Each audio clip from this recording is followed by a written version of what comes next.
गिबियावनो बयनिसिमबो खुलुमनाय होबाय जेन' गोजाम बोसोरखौ जोङो बावगारनानै गोदानखौ जाहाथे जों बरायनो हायो। दिनैहाय संक्रान्ति एबा 1432 मायथाइनि सैत्र दाननि दिनैहाय जोबथा थामहिनबा बोसोरनि जोबथा सान आरो बेखौ संक्रान्ति होननाय जायो। आरो बे संक्रान्तियाव जोङो मोसौखौ थुखैयो। मोसौखौ थुखैनानै जोङो बायदिसिना गाब फुननाय जायो रं बेरंनि।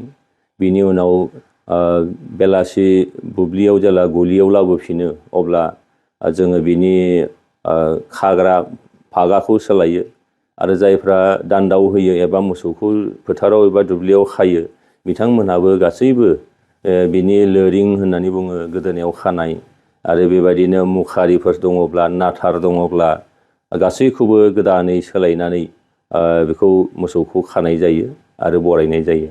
थ' गाबोन अखानायब्लाय लोगो लोगोनो मानसि बैसागु एबा बैसाग दान थामहिनबा 1433 मायथाइनि जागायजेननाय सान एबा रंजालि बैसागु आरो गोदान बोसोर।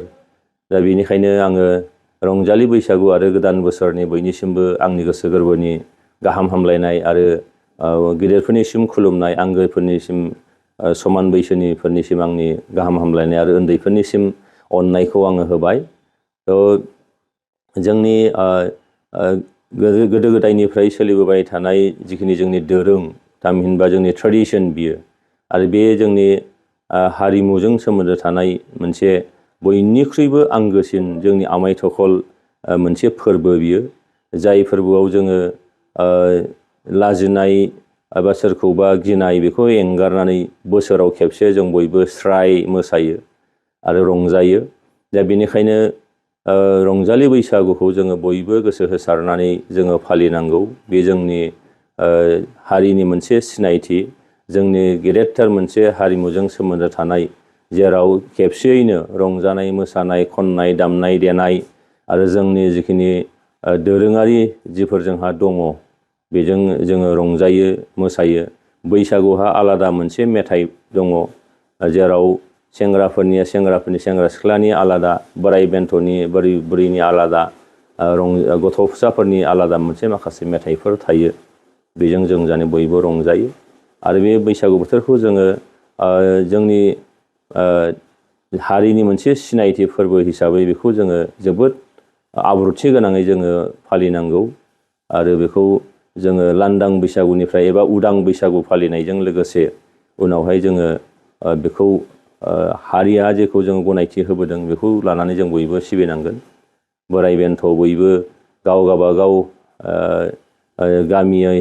गामियाव जेरै फालिदों जोङो हारिनि मोनसे सिनायथि बायदि बेखौ लानानै जोङो फालिनांगोन। बेयाव जेन' बयबो गोसो होसारनानै जोङो खेबसे जाहाथे रंजायो आरो बे जोबोद डिसिप्लिनै जाहाथे जायो। नंगौ बेयाव जानाय लोंनायनि बाथ्रा फैयो, अब्लाबो बिनि गेजेरजोंनो हारिनि जिखिनि दोरों बे जाहाथे मालाबाबो डाइलुट जाया। हारिनि जिखिनि सिनायथि बे मालाबाबो जाहाथे गाहायाव थाङा।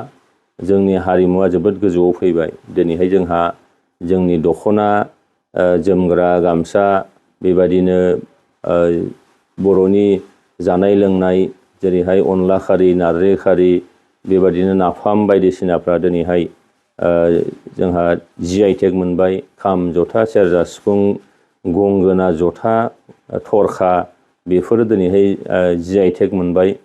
बै हारिमु एबा हारिनि जिखिनि सिनायथिफोर दङ बेखौ लानानै जाहाथे जोङो बैसागुखौ बयबो गोसो होसारनानै रंजानो हायो। बयबो जाहाथे डिसिप्लिनै खुनु दावराव दावसि गैयाजासे जों फालिनो हायो।